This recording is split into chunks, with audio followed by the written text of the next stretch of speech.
Bismillah, Assalamualaikum warahmatullahi wabarakatuh. Akkam nagahaa fayyaa keessan isinin jenna hordoftoota Oromoo Samsung jechuudha. Egaa har'aan tana appilikeeshinii Opera jedhamu fayyadamne haala ittiin feesbuuka keenya irraa viidiyoo daawunlood ittiin godhachuu dandeenyu ilaalla jechuudha. Egaa feesbuuka irraa viidiyoo buufachuudhaaf appilikeeshiniiwwan nu fayyadan hedduutu jira.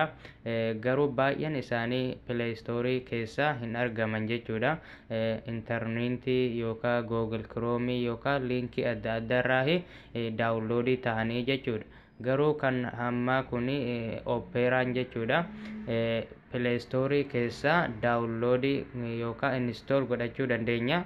San booda isa fayyadamnee viidiyoo feene feesbuuka keenya irraa buufachuu dandeenya jechuudha.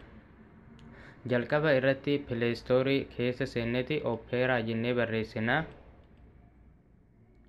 Haala kanaan Operaa jennee ifaa barreessine booda searchii goona.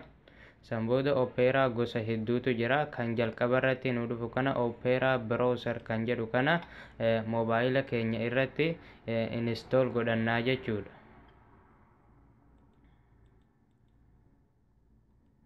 Egaa Operaa install goonee booda haala kanaan moobaayila keenya irratti nuuf baha jechuudha. Itti fayyadama isaati ilaallaa ni banannaa. Yogguu Operaa banannee haala kanaan nuuf fidaa jechuudha. Asirratti bakka search jedhu kanatti barreessine gara feesbuuka keenya seenuu dandeenya.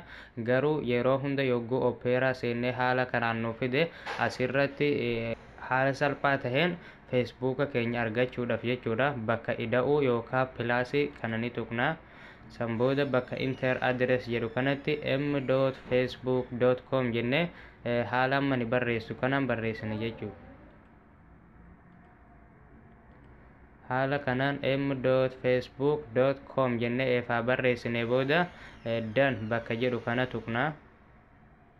San booda inni amma barreessine kun haala kanaan asitti nuuf bahaa jechuudha. Isa irratti yeroo tokko tuqna. Egaa san booda haala kanaan fuula kana nuuf baasaa jechuudha. Asirratti welcome to Facebook kan jedhu kana ni arganna jechuudha. Isa yeroo tokko tuqna.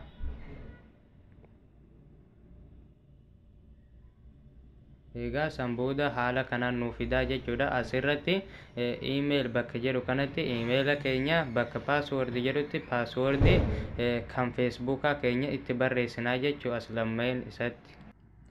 Egaa haala kanaan email fi passwordii keenya itti barreessine booda asirratti bakka log in jedhu kana tuqna.